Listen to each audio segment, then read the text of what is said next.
Greetings and salutations and welcome to another edition of the YouTube channel Too Many Plugins. I'm your host. Today we're going to build a Linux distribution with Cubic. We're going to build a Zorin OS. The reason for it, Zorin OS being very equal to Windows 7, Windows 10 sort of a desktop environment. Quite stable, Ubuntu based. It has Wayland in it, if I'm not wrong, and it supports Pipewire.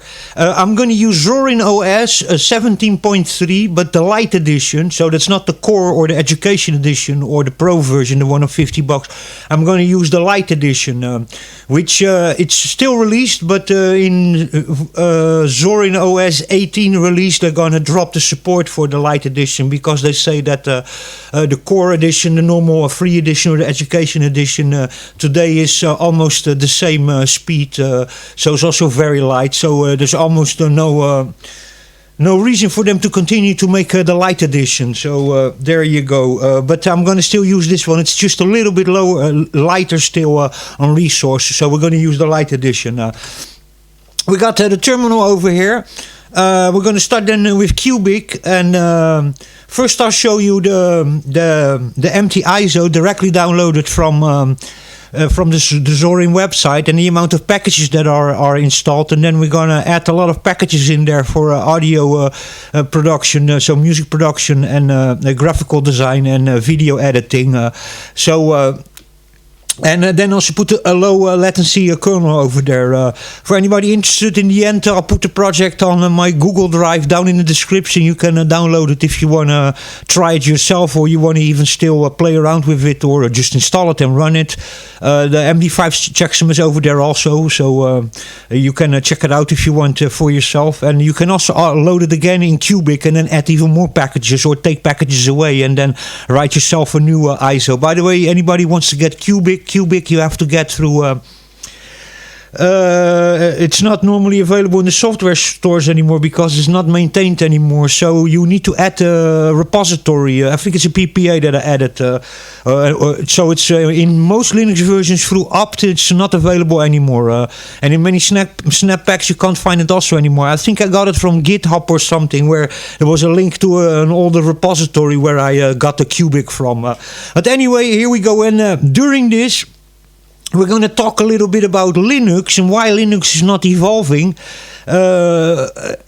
Some issues that the open world community a little bit has with the whole spirit of open source and free, so FOSS, free open source software, and the whole sort of religion behind it, that the mentality behind it, that sometimes is actually limiting a little bit the development and the adaptation of Linux. Linux is for the last 20 years all the time between 3 to 5% of market share, and it never really evolves, We're going to talk during creating this a little bit about that, about the whole Linux community, basically. And probably I'm going to offend some people, but I hope nobody's going to take it wrong. But I'm going to say a couple of things also that maybe some diehard Linux people are not going to like to listen. But if you don't agree with me, then please do that also, and mention that in the comments. And even if we don't agree with each other, we can still respect each other, and we can talk about it, and we can listen to other people's opinion and other people's ideas, and like that we can have how do you call it, a constructive narrative, and can have constructive criticism against each other, and accepting that we all have different ideas, different opinions, and we like different things, and but we can discuss everything over here, so you're completely welcome to react to it, and including negative reactions you can just leave in the comments. If you don't agree, that's fine also. We are not here put it on this planet to all agree with each other, so there you go. And I will, by the way, also, besides profanity or really things that are unacceptable, if you always keep your respect and don't put any profanity, bad words, or racist or kind of things in the comments, then I will never eliminate or block comments from people, because I believe in freedom of speech, and I believe also in freedom of speech that goes against my own ideas, ideology, and beliefs. So there you go. Here we go. We have Cubic over here.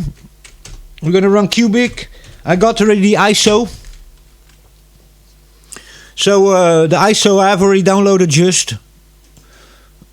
And we create a new Cubic project here in Documents, and then the ISO we're going to take, I have it over here in downloads. That is Zorin OS 7.2 Lite 64-bit ISO, 3.6 gigabytes. By the way, people, you can be completely relaxed about that. The images and the projects that I put on my Google Drive are not manipulated. They don't have any spyware in it or malware or anything like that. They are just directly ISOs taken from the websites of Linux Mint or Zorin or Debian or whatever. And the only thing I do is just with Cubic and opt repository add programs and kernels, and then I just create a Cubic creates then an ISO that I put over there with the MD5 checksum. So you don't need to be afraid. Nothing is manipulated in a negative way. This is just exactly how do you call that? The way you would get it, only with extra applications and extra different kernels in it. So you don't need to be afraid. There's you can test it out if you want. You can well, test it yourself and even check. It's open source, so you can check. Nothing is modified in there. It's the original ISOs. This all MD5 checksum. I've checked them all after downloading them. So and the only thing I do then is with Cubic add packages and programs and a low latency kernel, and like that I put them on Google Drive for people to experiment with, or to install in their own system, or to load up again in Cubic and add even more packages and do whatever you want with it. So there you go. So we go here. Zorin OS 7.2. We used that is because Zorin is also based on Ubuntu, so it works perfectly. MX Linux doesn't work. Ubuntu Studio doesn't work also. And even plain Debian, I've tried it. It doesn't work also. So these are already they're all Debian based, and Ubuntu Studio is it is based on Ubuntu, but it's running KDE Plasma, and it's a quite modified version of Ubuntu. That's why this program Cubic cannot open Ubuntu Studio, cannot open MX Linux because it's Debian based, and the plain Debian installer doesn't work also. That can also have to do with the fact that this program is already for a couple of years not updated to Cubic. So there you go. It doesn't work with that, but it works with Zorin OS, it works with Linux Mint, it works with Ubuntu XFCE, Lubuntu. So all these versions just work without any issue. There you go. We go Zorin OS Lite. Bro, we have it over here. We're just gonna give you a remix name behind it. So I'm already doing garbage over here. So that's gonna be just the Audio Visual Studio. And then the version we are running is what I don't even remember what kind of desktop Zorin OS is running. I don't really know if that's KDE or GNOME or something. I think it's GNOME or something that. But we'll just leave it like this over. Yeah, it doesn't even say here actually which version of Zorin this is using. But we just do advanced. We do here actually the whole Audio Visual Studio. Let's see.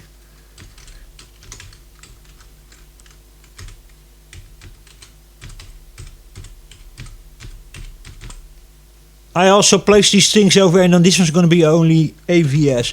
I do it also like this. Some people don't know how to do all these things. So or don't have a computer running that can run a Cubic, or don't know how to create USB creators. People that don't know how to create themselves ISOs or stuff like that. They can play along or can just download it and run it like that. And please, anybody who's interested, check out the code if you can, if you know how to do that, and you can see that nothing is modified. It's just the plain clean ISOs from the original developers, from the original Linux distributions, with only packages added and a low latency kernel. Anyway, here we go. We're gonna do Zorin OS, and this one should totally work. Yeah, you'll see analyze it already. Yeah. So if this analyze project over here fails, then you know already the distribution is not suited for it. But just a second.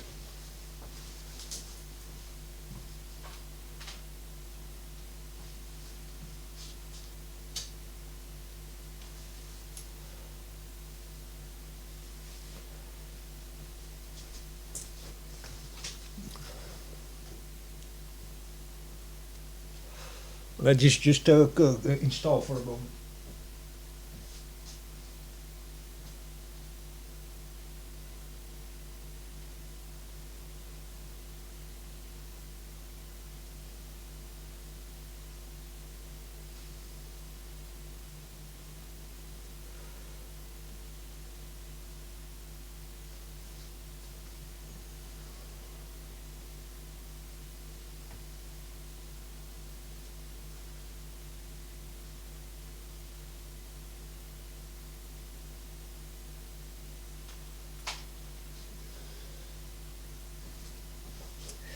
So here we are in the terminal, and now we should do opt, and then space list, space I, and oh, I'm not typing.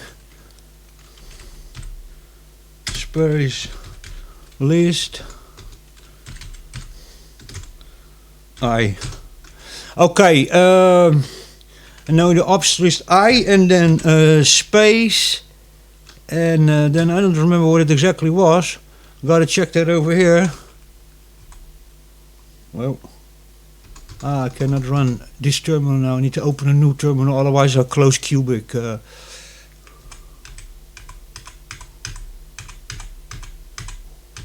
Okay, the terminal gets locked when you do this. What was it? Undercore WS. I think it was WS.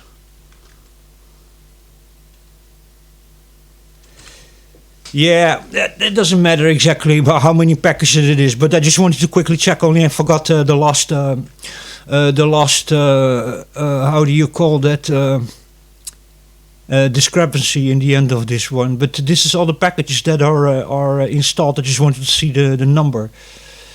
So there you go. These are all the packages that come default with Zorin OS 17.3 and then the Lite edition. So there you go. Okay, we're just gonna start here. First we do sudo opt. I always do get. You don't need to, but I always do that. First we're gonna run some updates over here.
First we install all of this.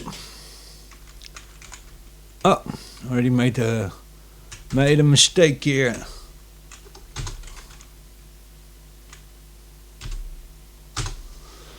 Okay, but I wanted to come back to why I think that Linux is not evolving and that we stay always on this 3 to 5% of market share. And I think that has to do with a lot of things. And I hope that people are not going to take me wrong over there. But Linux is a little bit too nerdy and a little bit...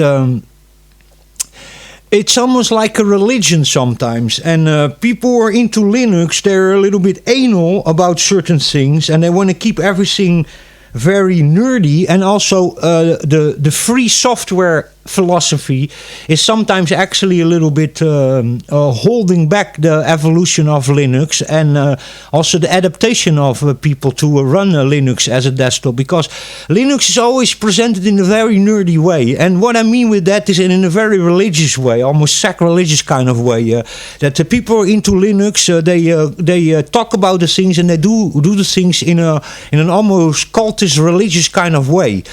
With who I mean with that is of course also the great guys the gurus that Rich Stallman and all these kinds of people that present Linux as some sort of a religion, and free software is the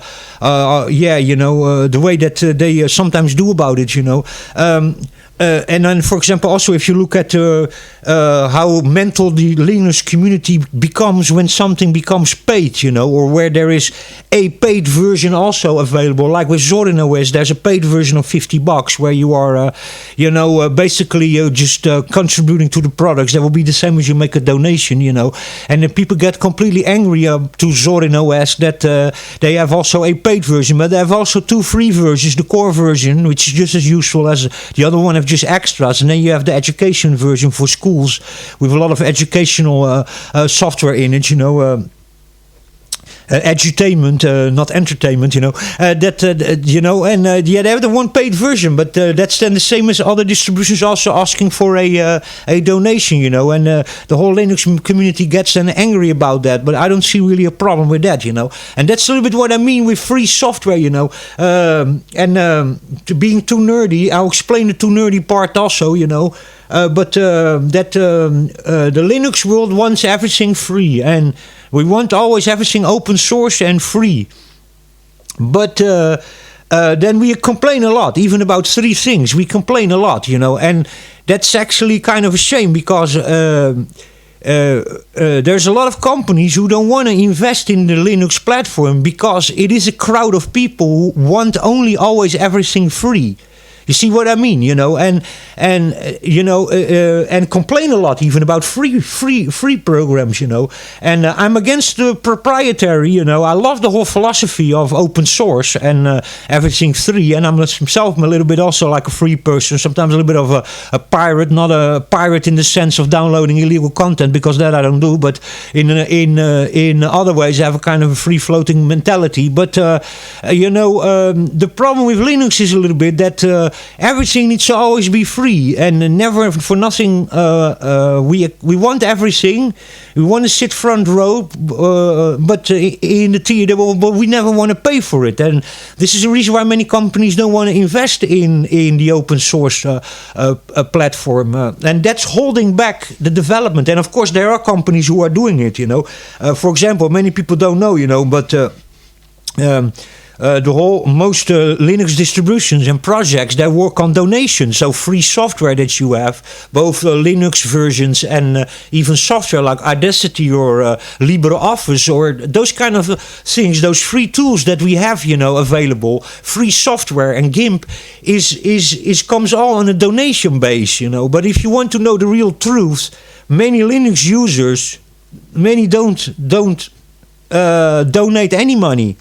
In Linux projects. Actually, who many times is donating and investing in Linux products are companies, are multinational companies, that are then for us basically, and also for their own needs. Attention, there's many multinational companies who really have interest in Google is one of them, Valve is another one of them, IBM is one of them. Dell and over, there are many companies who have really interested in the future and the stability, also on server level, in the enterprise world. They have a real benefit by Linux being stable and good and being actualized and and being modern.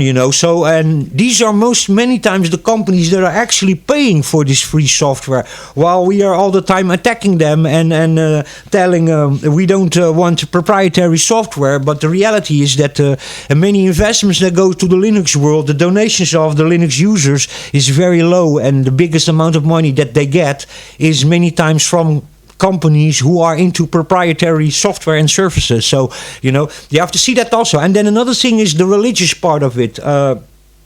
That's what I mean with Richard Stallman. Is he presents to you Linux and free software as a religion, as a lifestyle, and it takes that sometimes to real extreme levels, and I see that with other Linux users also. They take this whole free and Linux thing as a sort of a religion, as a cult almost, as a lifestyle, as and sometimes they're actually quite hostile then to newcomers and to people who are not totally into Linux or into the open source software world, and within that, we are also a little bit harming ourselves, and we are also a little bit putting ourselves into a bubble, and that newcomers have a problem with that bubble.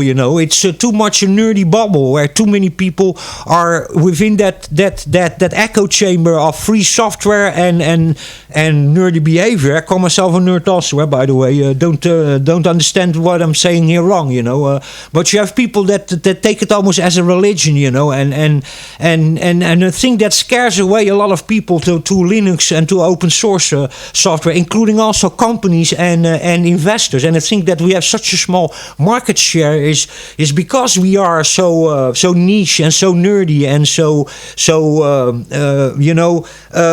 having only our own little bubble, that everything needs to be free and nothing should ever be proprietary, nothing should ever be paid software. And this is why Linux is always staying between that 3.5% to 5% of market share. Take a little bit off here and there per year. Sometimes it goes up a percent or two over 5 years, and then it goes down again. It's all the time just oscillating between 2.5% to 4.5%, 5%, And I think that's a little bit of the reason of that. And then another reason, I think also, and don't take that really wrong also, but that's the next issue with the Linux world and the open source world is stupid names. And I'm sorry I'm going to say this, but most open source applications have just stupid, ridiculous names. Many distributions have stupid, ridiculous code names. Ubuntu, LTQX, whatever the hell, and then it's like Numble Numbat or something like that. Just ridiculous code names, ridiculous names for applications and for desktop versions, and a lot of information in there that many people don't understand that, and they come to a thing and they see Zorin OS Lite Core Edition XFCE, advanced hardware support, Numble Numcat, whatever version, and then 5 or 6 or 7 other versions under it, and it's just complete, hocus, how do you call that? It's just a whole word salad of things that confuses new users, and confuses just mainstream people to go in this. It's also cryptic. It's also, nerdy and too much information, and it's information overload. Many people, they just want Windows 11 Home. It's that simple, Windows 10 Pro, they make it much simpler, even they don't even talk about 64 bits today anymore, because that's also again a distraction, in the old times you had 32 and 64, but today Windows only releases 64, and most Linuxes also, they don't even need to mention anymore 32-bit to be a 64-bit, they should only mention 32 bits when it is a version that still supports that, but it's all too cryptic, they make everything way too... And I think that a lot of people just walk away from the Linux world, including companies, because it's also cryptic and so nerdy and so yeah, almost cultish, religious kind of thing, and also how sorry I say this, but anal some Linux users get to noobs or to people who don't understand it so well, you know. So I think that is really an issue. That, but anyway, let's keep on continue building this. Sorry for my rant, but this is some things I think why Linux sometimes is not evolving really, you know. Also these stupid statements sometimes from Richard, what's his name? The Linux guru, you know, Solomon, whatever his name is, you know, Richard Solomon. You know, he's over there and he's saying really outrageous kind of things, you know, that even probably Donald Trump gets confused about what he's saying, you know, and Donald Trump knows how to say ridiculous, crazy things. But Richard Stallman sometimes takes it really to another level of insanity about open source and about Linux, you know, and about GNU and you know, GPL license and all that kind of stuff. He takes that to really an extreme that I think that sometimes more ridicules the rest of the community than anything else, you know, for an outsider who's looking to that. But anyway, we're going to keep on building over here.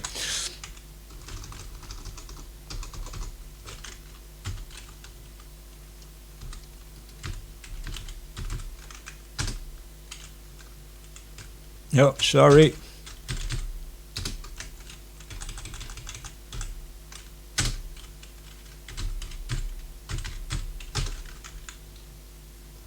Okay, Flatpak is already installed.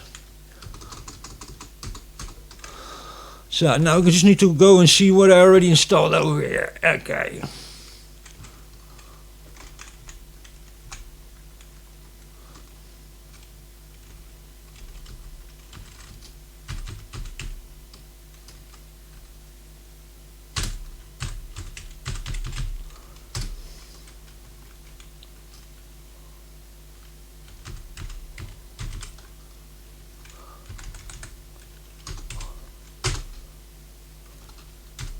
Yeah, I think that is not really helping so much the community and the evolution of Linux. We keep it too nerdy. We keep it too almost like a religion, and that is just for newcomers and people. Just also the names of all the things. You know, you go through Windows installation, you sometimes see names for things, and then you start seeing the description of the actual application, and you go like, yeah, okay, but why does it have to have such a ridiculous name, man? And I think in that the open source world fails really a lot, and also a little bit that sometimes we want too many things for free, you know, and not everything can be for free. That is, you know, we are sometimes asking a little bit too much, you know.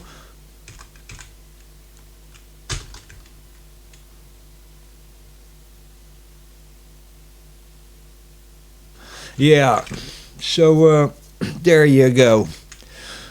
What we're gonna do now is we're gonna install some other applications. Then I need to go to the Brave browser for that. Need some links now. Today I'm going to be taking a quick first. Okay, so I need to go to Studio, Ubuntu Studio.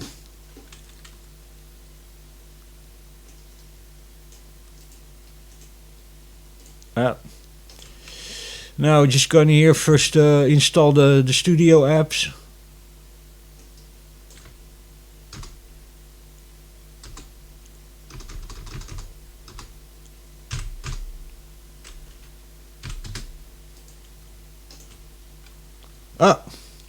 It's already over there, sorry.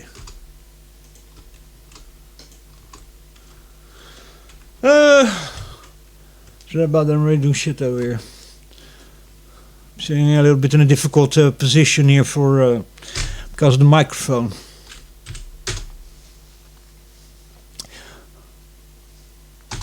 Yeah, so I think that's really not helping much. All those kinds of things that the community sometimes do. We keep it a little bit too niche and too nerdy and too no, and that I don't think is really helping Linux that much or open source in general. I don't here just talk about open source. I talk about also other programs that are just not just Linux, but you know, open source in general. You know. open source project. Can also be just software like Audacity or GIMP or any other kind of free open software, LibreOffice or anything like that. So there you go.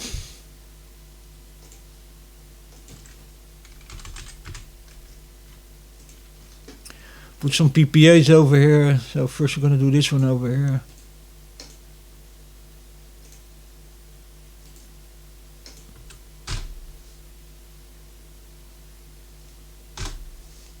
Yeah, that's not helping the community much.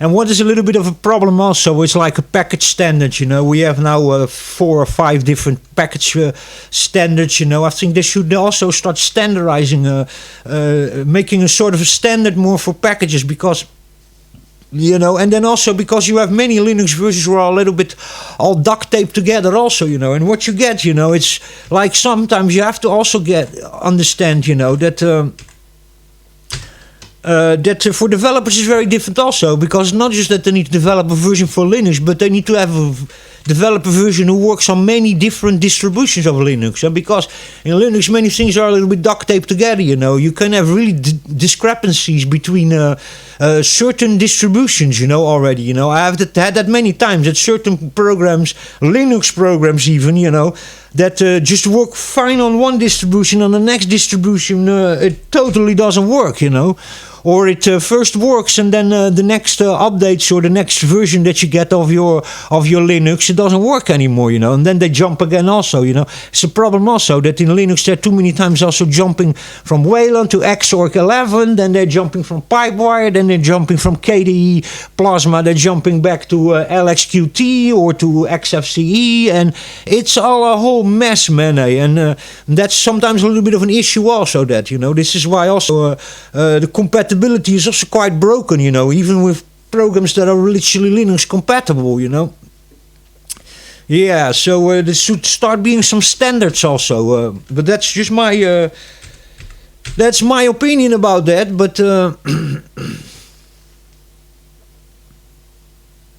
yeah, I sometimes don't understand why it's also yeah, how can you say that, it's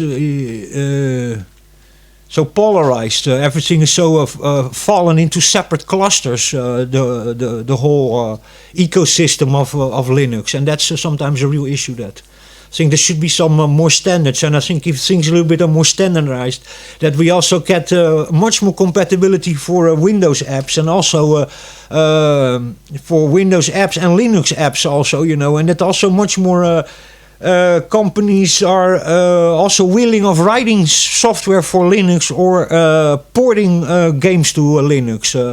So yeah, but that's just my my honest opinion about that.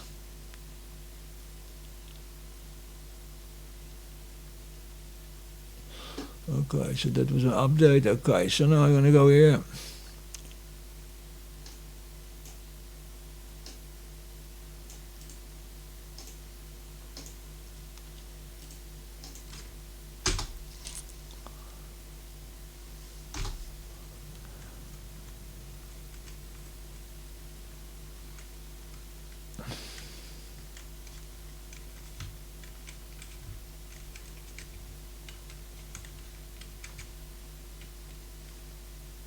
I mean, the Linux ecosystem is very diverse, but sometimes a little bit too diverse.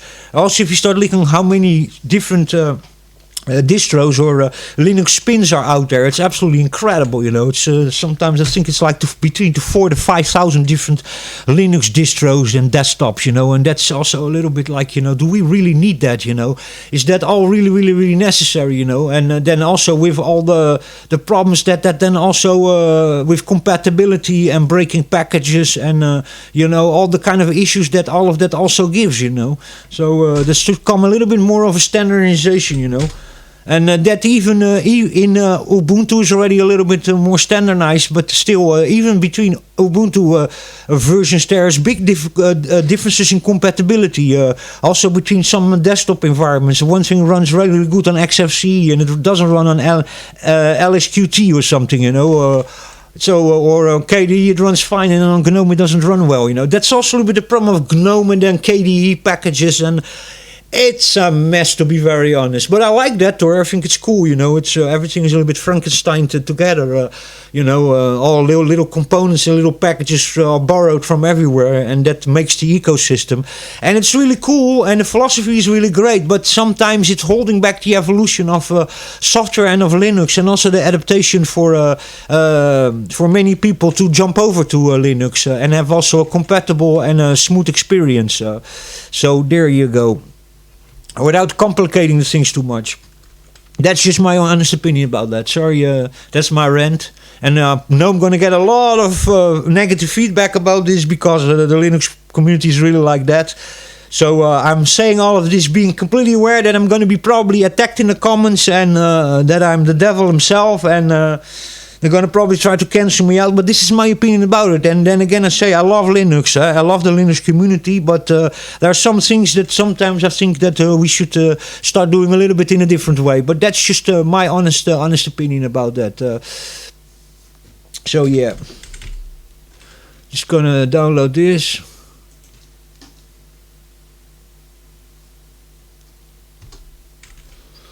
Yeah.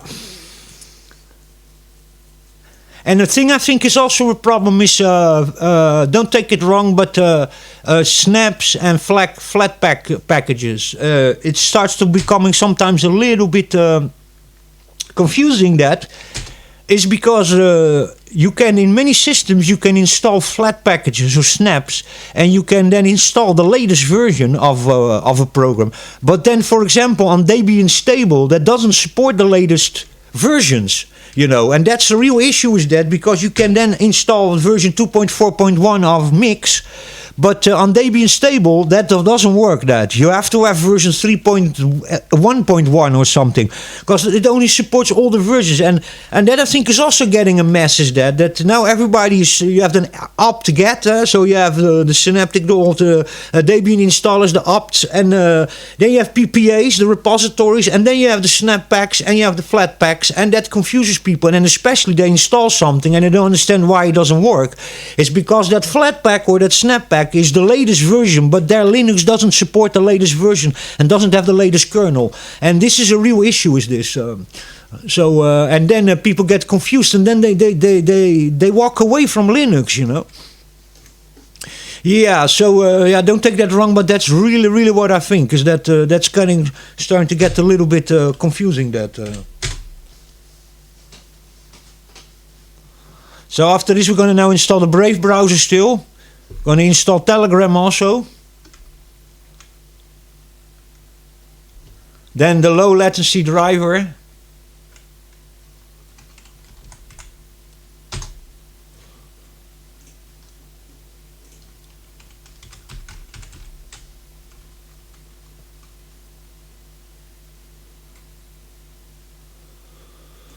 Yeah.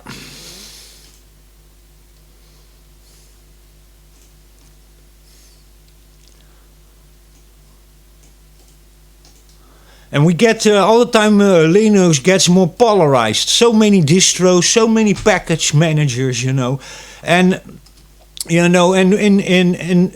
what you get then, it gets so spread in so many different directions, so many different spin-off, so many different groups and distros and operating environments and desktop environments, and everything becomes a little bit fragmented like that. And so we are now all in our own little bubble, in our own little echo chamber, in our own Linux distribution with our own desktop environment, and I think also that it's just not really helping in the long term, the evolution of Linux, I just think that, but that's just my personal opinion. I think we fragmented a little bit in too many different directions, and now we are in a point where everything is too fragmented in too many different directions, too many different little subcultures. But that's just my honest opinion about that.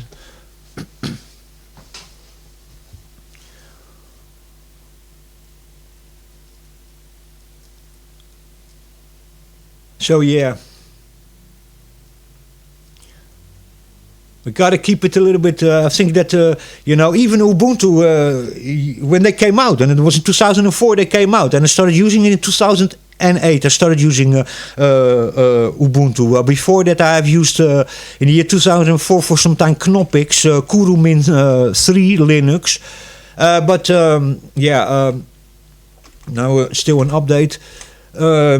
But in 2008, I started using Ubuntu also, and in that time I already, was wondering myself, why the hell did they call that Ubuntu, And if in 2010 I just started using even spin-offs, because I really don't enjoy the normal desktop of Ubuntu. That was in that time still Unity, I think it was, if I'm not wrong, or the Budgie desktop environment.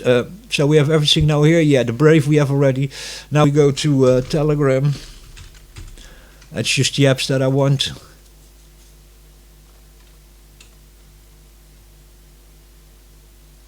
Sorry about that. That's the wrong one. Yeah, this is the one that I need to install the Flatpak over here.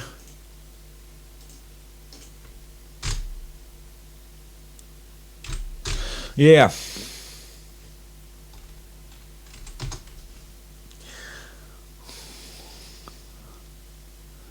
So, and I think that if we standardize everything a little bit and make sort of more of a protocol, where everything should more or less not be like that, but having like a main base where then applications and the updates of applications and then also the compatibility for games, that's also another thing. We can use Proton of Steam, but then we have Wine, we have Bottles, we have Play on Linux, It's again also, and all of it is actually one and the same thing, but not. It's all like very confusing for many people. And with the evolution now of Proton, it also runs in the back also on some modified form of Play on Linux Wine, But it's all very fragmented and too many programs that do the same thing and have different names and different versions. And it's sometimes, and I'm really into Linux and stuff, but sometimes it's also always really complicated to keep...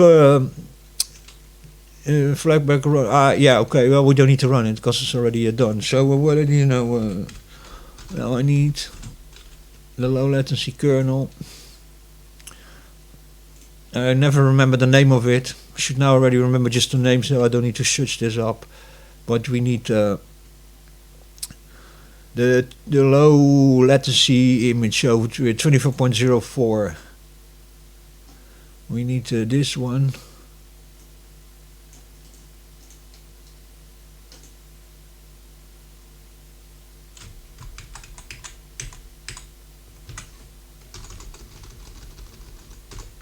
Yeah.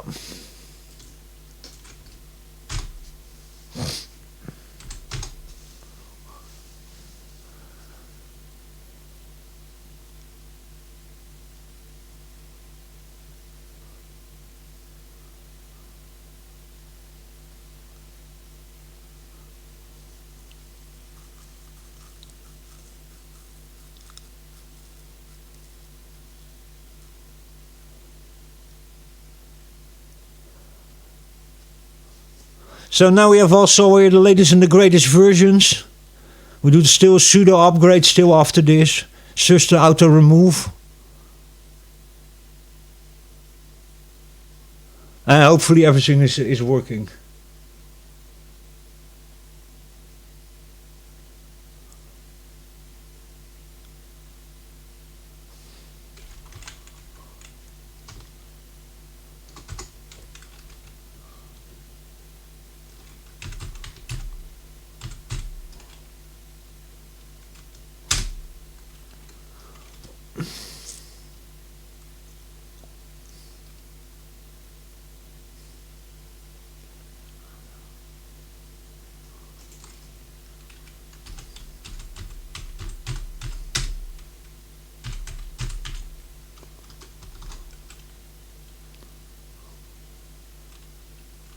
How did you can write that?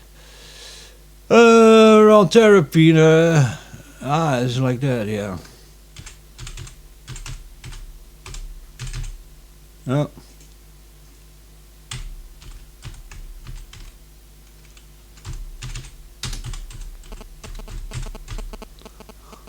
my paint to do behind it. See if we can still put some other stuff over here.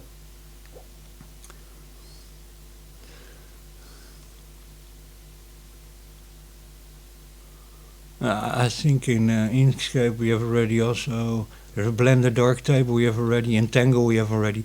Yeah, GPicker, that one would be also probably nice. Yeah.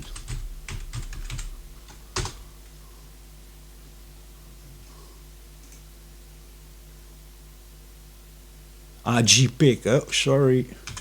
Not Picker, GPick.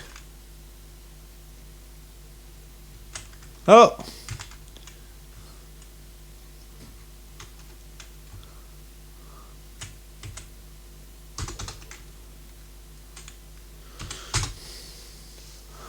So install a couple of applications. So I got one installation, so I can take that installation with me. And this is an advantage of it, so you can really quickly recover your operating system. You can install it in other people's PCs, and you don't have any time in downloading and looking for apps and installing apps, and so it saves a lot of time. And it's also an advantage if you come in a situation where you don't have an internet connection, then you can install in a computer a Linux with all the application the person needs and can immediately start working with his computer without having an internet connection, having all the apps already just installed, So this is also a great advantage of doing what I'm doing now, So that makes maybe then a little bit more sense for some people. This is, by the way, the same one, right? Oh. This server is always. See if he installs this. Probably doesn't want to install this because this kernel doesn't support that. That would be cool if you would do that, but yeah. Let me see if that works. That would be cool, but I don't think it's gonna work. But we'll try. This could, by the way, totally break the system. What I'm gonna do now, but.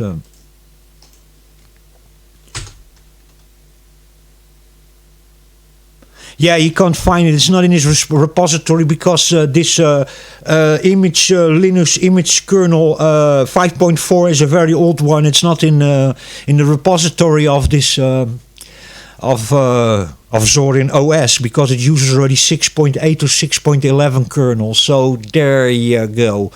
Okay, let's go back to Cubic. What else could we still install? Let me just go here still through. System video production. Okay, so opensource we have already, Blender we have already. So we need Kden Live Sales, simple screen recorder. Yeah.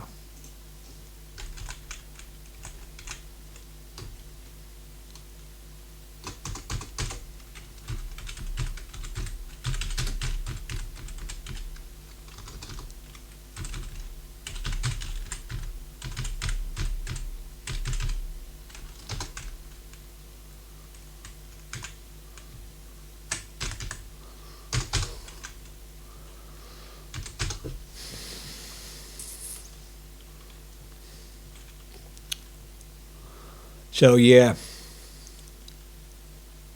I just finished it. I'll come back in a moment.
Yeah, sorry about that. I need to go to the WC. By the way, what's also like a really, really an issue, and this is, by the way, props to Landuk, the real journalist of the Linux open source world, Landuk Journal, the guy of Linux Socks. Props to you, my friend, for the real journalism that you do. He said this, and I agree with him completely. There is no such thing as a Linux community, actually. The word community is very strange to say because it's all like fragmented little subgroups and subcultures, and many of them hate each other's guts. So there you go. By the way, if you want to get some real good, unbiased, unfiltered, not manipulated by corporations or mainstream media shills news about Linux and open source, will go to the Landuk Journal, and he does a fantastic job and really good journalism. So send some love to him. Anyway, we're going to continue over here. So I have this already installed. Still, I'm going to check here if I still need to have something media playback. We got everything, I think, already. Yeah, Bit Studio I'm going to install. Put still a game there, maybe. Yeah, then I think that's more or less it, man.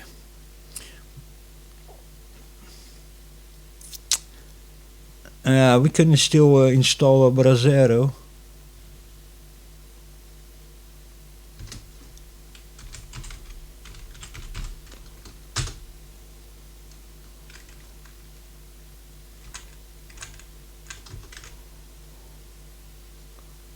Okay, those ones are also all already installed. Base calculator, others.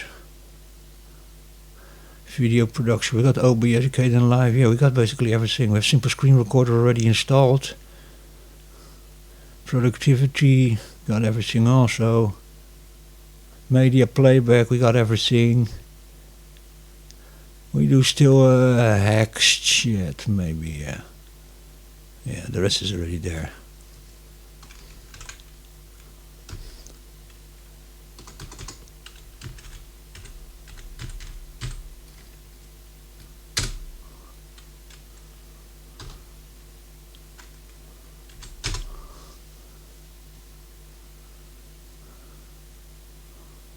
And there's many open source projects and Linux projects now. They're going completely woke. They go completely with leftist kind of crazy progressive kind of cancel culture kind of echo chamber bubbles that they have created, all of them, and they are very intolerant now to anybody who doesn't think in their political direction or their political orientation or ideology. They completely cancel out, and they even say that I'm not going to call them names of projects, but a couple of projects are already like being very, very leftist and very, almost it doesn't have nothing to do with software anymore or with open source. It's more like sort of a armchair keyboard warrior / activist they are, or something, social justice warriors or something. It's all quite confusing how that all is now going. Anyway, I think over here we have basically everything else already. We should still do we have hydrogen also, LMMS, everything. Yeah, what we're going to do now is still sudo an upgrade.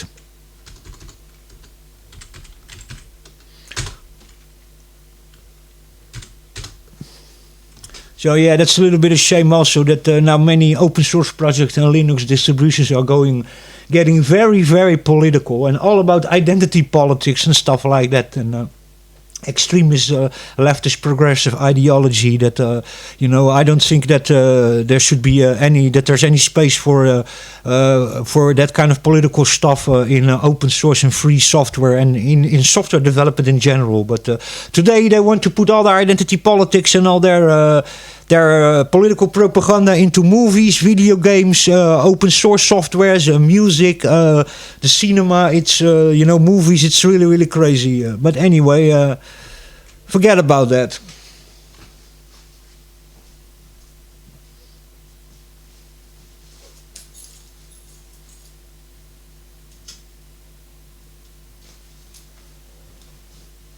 I think the more that we are all busy with identity and politics, the more the world is going to go in the gutter, You know, identity politics is a little bit like Morgan Freeman says about racism. You know, how you fight racism is by stop talking about it, because racism is basically only a thing based on that you talk about. You create racism in your head. If you stop thinking about racism, then you stop seeing, you know, you stop seeing like that everybody is different and that you know, everybody is the same. You know, you start seeing everybody in the same daylight. You know, and I think identity politics is basically the same kind of thing also. So yeah. I think that a lot of, don't take it wrong, a lot of people on Twitter and on Facebook are professional victims. They're all the time the victim of all sorts of things. Equality, inclusivity, you know, diversity, equity, all that kind of stuff, you know. And it's just people that behind the keyboard are all day basically being professional victims, you know. And creating and you know, calling everything bigot and racist and everything that doesn't go confirming their ideology or their political views is you're a Nazi, a racist, a bigot, whatever, you know, a homophobe. It's all really, really, really strange.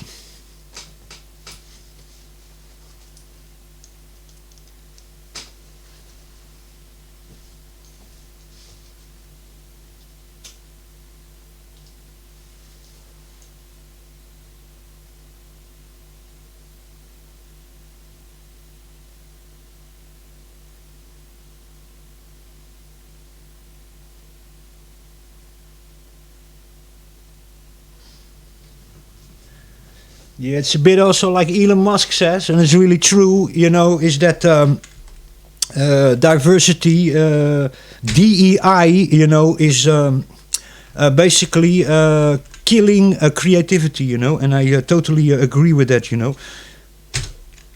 And it's a bit also like Asmongold says in one of his videos, you know, and it's really true. If you look to Ubisoft, you know, Ubisoft have created themselves a very toxic kind of culture, all because of DEI, diversity, equity, and inclusion, you know, ESG, you know, environmental, social governance, you know, and they have created themselves like really an echo chamber and a toxic bubble where now they are putting themselves against the wall and they're releasing just how do you call that, woke crap, basically, slop, you know, with all sorts of virtue signaling going on in it, and that is what's basically killing everything. So, but anyway, let me just check here if we have everything over here in the distribution. I think so. I think that is basically everything that that we need. Still go quickly through it, see if there's still some app that I forgot or something that I would like to install, but I think that we are basically here, you know. We got already the Ubuntu, how do you call that? Studio installer also installed. We have already a low latency driver. Yeah, I think it's basically that we have basically everything over here, to be very honest. Yeah, Hypnotics comes already default, and that doesn't work in, that's only for Linux Mint. Hypnotic. Create live, Kit 3, Crit, we have that also already. Yeah, I think that is basically it. And the rest we can just Proton Mail and VPN I will install afterwards separate. That's not going to install also from the repository of Zorin OS. Yeah, and the rest of these apps all come with the Studio installer. So just install the Studio installer and all these other apps over here you don't see, they're going to appear there also. So Synfra Studio, every Telegram, we have everything already. Yeah, that's basically it, folks. I'm going to leave it over here. Are you still install here just for fun?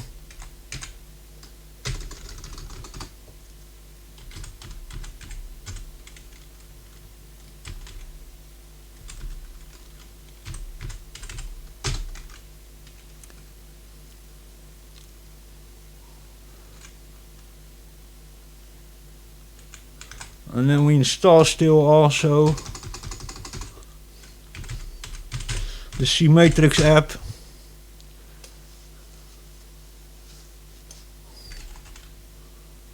Now I do sudo update. We do an auto remove to remove some packages we don't need anymore.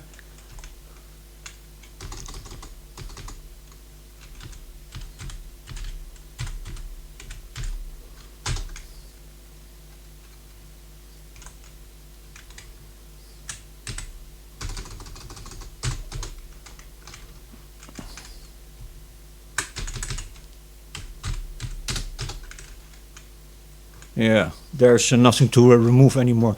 Okay, so we're going to keep it over here. I think this is more or less it. We have everything over here in the distribution that I need. So yeah, we're going to keep it over here. Okay, now we're going to build the distribution. That's going to take a little bit. I'm not going to bore you to death with that. But we'll build here the distribution, and down in the description, if you want to play around with it, or you want to install it, or you want to modify it yourself, or you want to check the code and see it's not being tampered with, please be my guest. Check it out, play with it, modify it. Maybe you don't know how to do this yourself, you don't want to do it, then you have everything here already in the package for audio, visual, and photography for production. And also, if you just want to feel like tinkering around with it or whatever, it's going to be in the description, and you can download it from my Google Drive with MD5 checksums over there also. So there you go. This one's actually here showing the 5.150 124 kernel. So you can actually choose over here. Hey, that's kind of weird, that. So you can choose here a lower version of kernel. That is the low latency. That's kind of weird. Why did he install that one? Huh.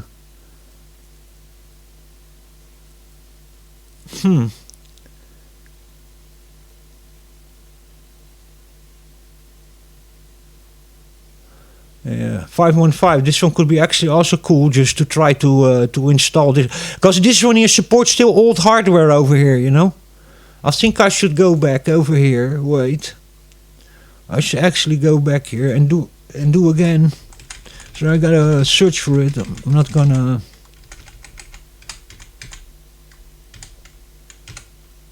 .4.026.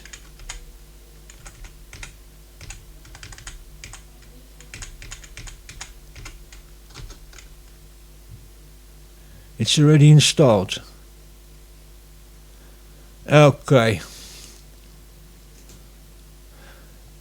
Yeah, the only problem with that is it's like the next thing is like, well, I'll explain it in a moment. That.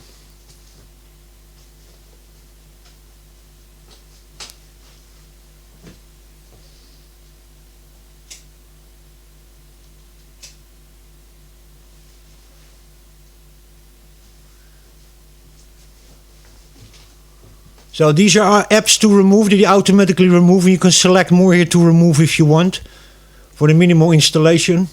Okay, then these are the kernels that are included. This is the boot up kernel over here, but what's included here also is the 5.15 low latency kernel over here. So what does that mean, you know, is that you can go back into older kernels, and it means that you get support for all the graphics cards and Wi-Fi cards and stuff like that. So, but we'll keep it default on this over here.